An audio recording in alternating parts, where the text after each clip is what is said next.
Happy Sunday. It is the last Sunday of June, and we are in the midst of Freedom 250, and that's what I want to talk about. And it's just, honestly, this is going to be me riffing. It's my opinions, my experiences, my perceptions over the years, and that's really it, right? Because this is an exciting and interesting time for myself because things are expanding, you know what I'm saying?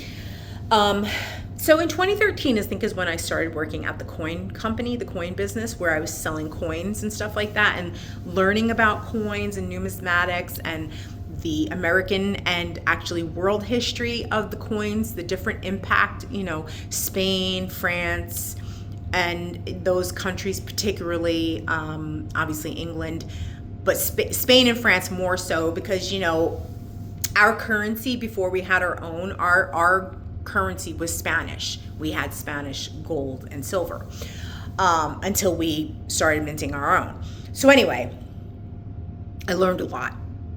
But it was the first place that I ever worked at that I knew the political affiliations of my boss. It was never like that in any other job. So this was a very interesting place, and they were staunch Republican, and every day I would have to come in, whether I was in my customer service role or in my sales role, because I did dual roles there. So I worked from my 9 to 6 shift as customer service, and then I would start at 6:30 to 10 as sales. So I could do both roles because they were two companies in one. So I learned a lot. And I talked to so many Republicans, and I had such different beliefs back then. I still, it's not 100%, but I was so anti them because there was so much about what I didn't like about conservatives at that point. But every day I had to put on that hat and pretend that I enjoyed listening to these people talk about this stuff, And then I remember when he announced that he was running, and they were so happy. They were so happy. And we were selling Trump stuff, and they still sell Trump stuff too, collectible kind of things. And I was actually even thinking about reselling them at one point, but it was an exercise in my acting skills at that point to not let people bait me. People would ask me my ethnicity and stuff like that, my nationality.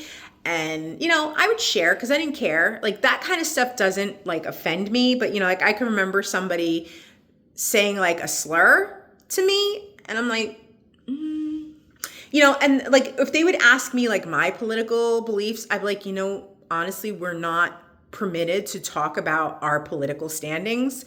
You're more than free to talk about what you want to, and I'm more than happy to listen to you, but I cannot share my own political views, regardless of what they are, because we were very heavily regulated. And, they also have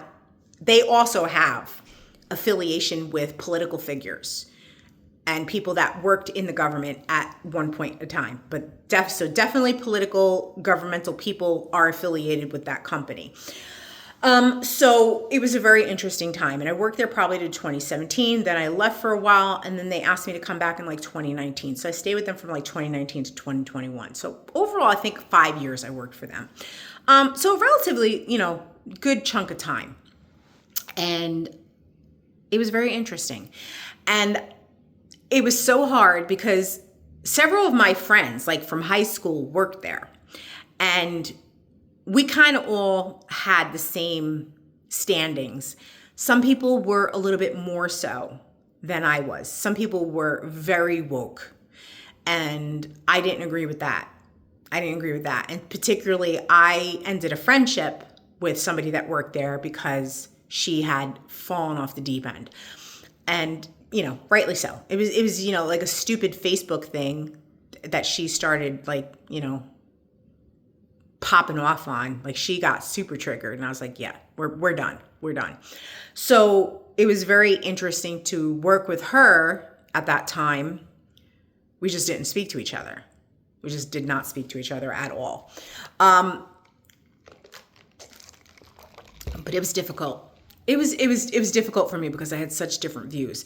And then I remember, hearing about the hot mic with Billy Bush, which is funny because Billy Bush has now turned that into a podcast called Hot Mics, or a show. I don't know if it's necessarily a podcast, but he's got his YouTube channel.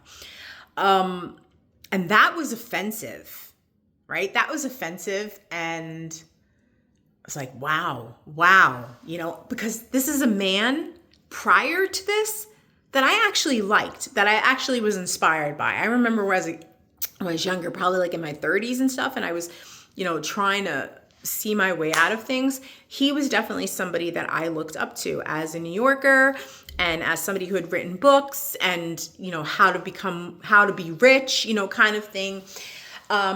So it was a fall from grace kind of, I think, for me, but I also was very familiar with him appearing on places like Letterman and having stories about himself written in the papers. But you can see, if you look at older interviews of him, he was very subdued, very reserved, totally different, and I never was into like The Apprentice or stuff like that. So having my eyes opened, I wish I had better awareness in 2016, 2015. I really do, because I would not have been so, I probably would have, my eyes been opened, I would have seen what was going on.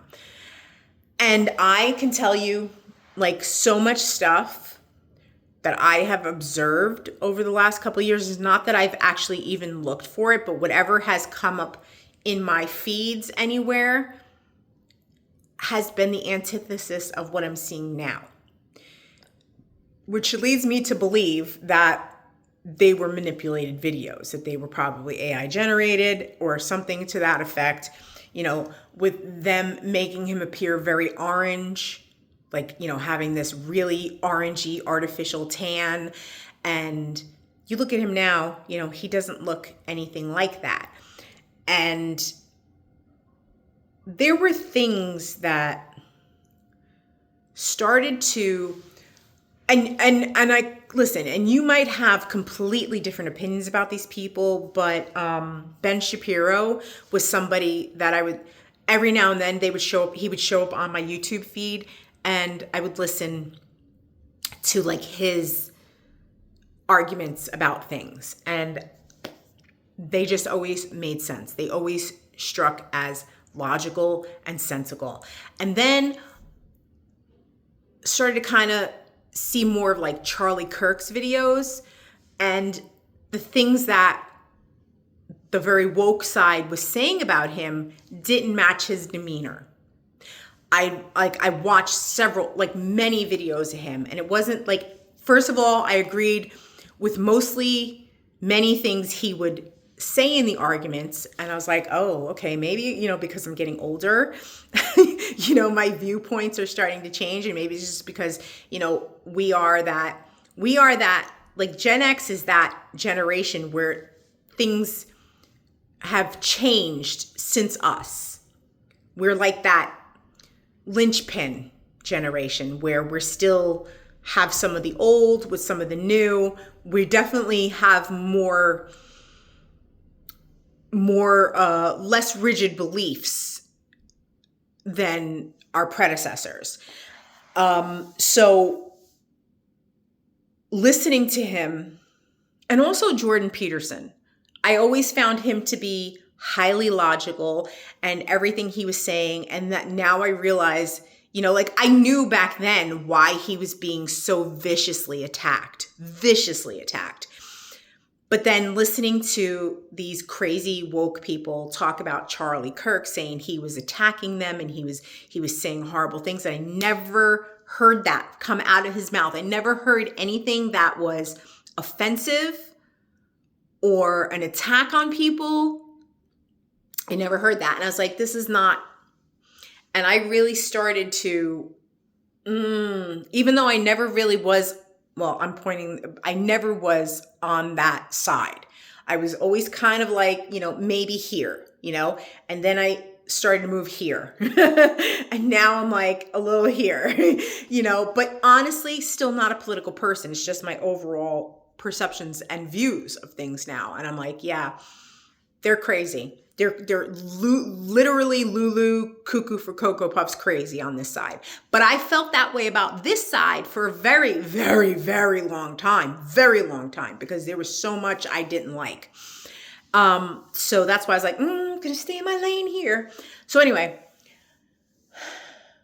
having my eyes opened now, it's still, there's still that cognitive dissonance that's going on because I had certain ideas and it's challenging those ideas. But now I'm like gung ho about it. Like I can't, I'm very excited. And now that I see, like I'm paying attention every day to different things that are happening.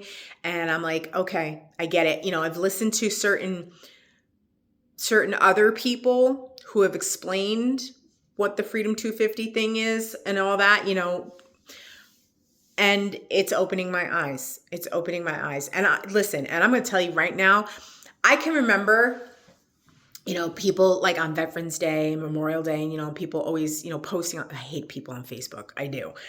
I just, what it is about Facebook? My friends are on repeat. Every year they post the same things, So, always the same people, thank you for our freedom. And I'm like, what freedom are they defending? We're free.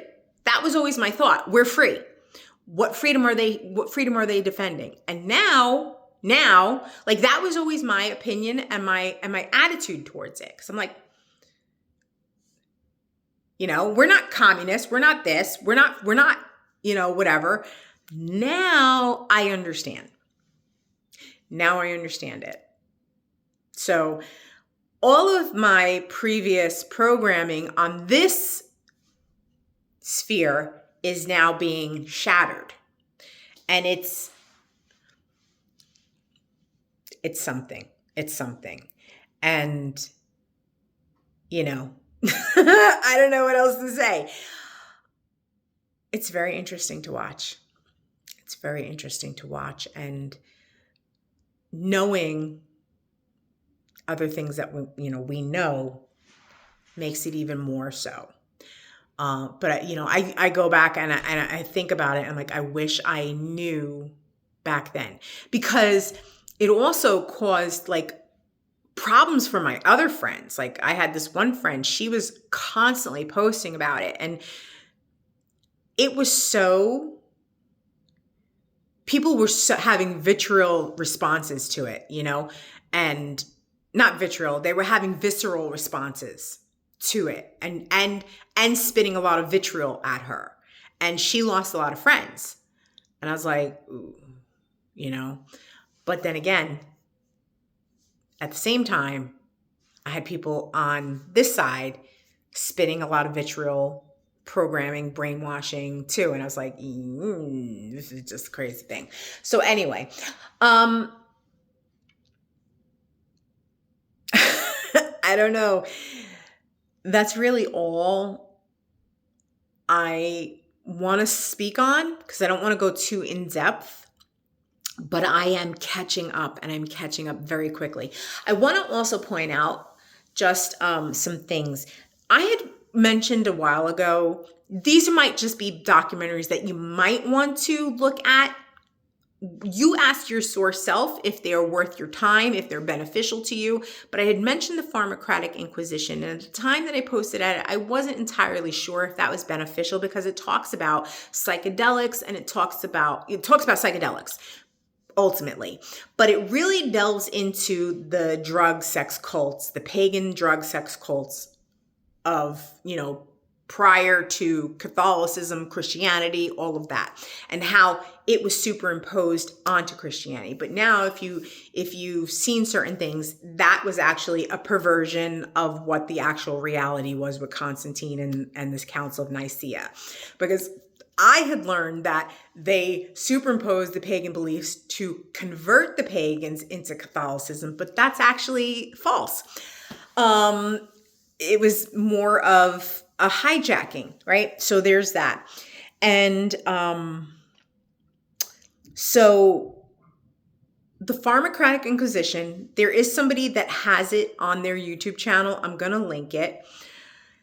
When I first discovered the guy who did that documentary, whose name is Jan Irving, and I wouldn't necessarily, like any of these people that I recommend, I don't recommend delving into their other stuff, because I haven't watched these people in years, but they're like on other rabbit holes, and like it's probably just not beneficial to go down I'm just talking about very specific things that they themselves produced. So I would say the Pharmacratic Inquisition. So I learned about Jan Irving through this other channel, which at the time was called Tragedy and Hope, but the channel owner is Richard Grove, and that's what his channel goes by now. And I mention him because these people were talking about this stuff, because all of this stuff first came in my peripheral in 2010, 2011. That's when I really started to learn. And then, found all these other channels. And they were talking about it in a much different way, in a much more logical way, in a more intellectual way. So Tragedy and Hope is a book that is relevant to the events that have happened in our history. I think that's a good book. I'm starting to read. I found somebody that has that audiobook on their YouTube channel. I'm going to post that.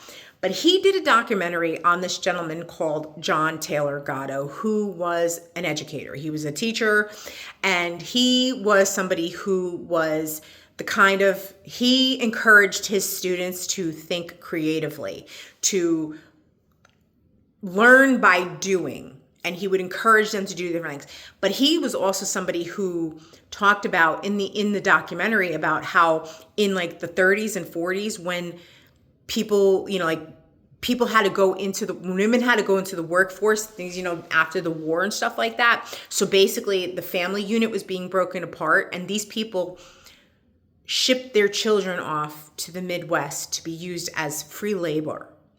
To the Midwest. They put them on trains. He was talking about this. So you can just imagine these children were being trafficked then, right?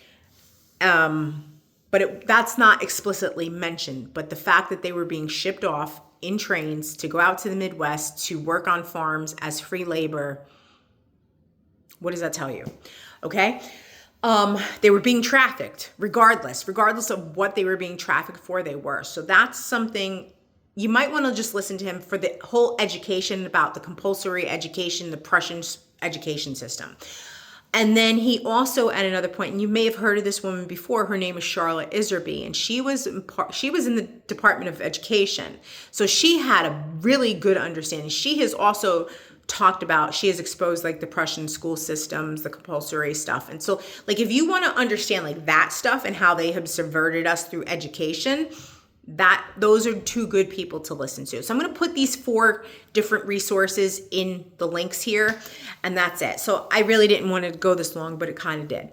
And that's really all I want to touch on. Have a great day. See you on the next video. Bye.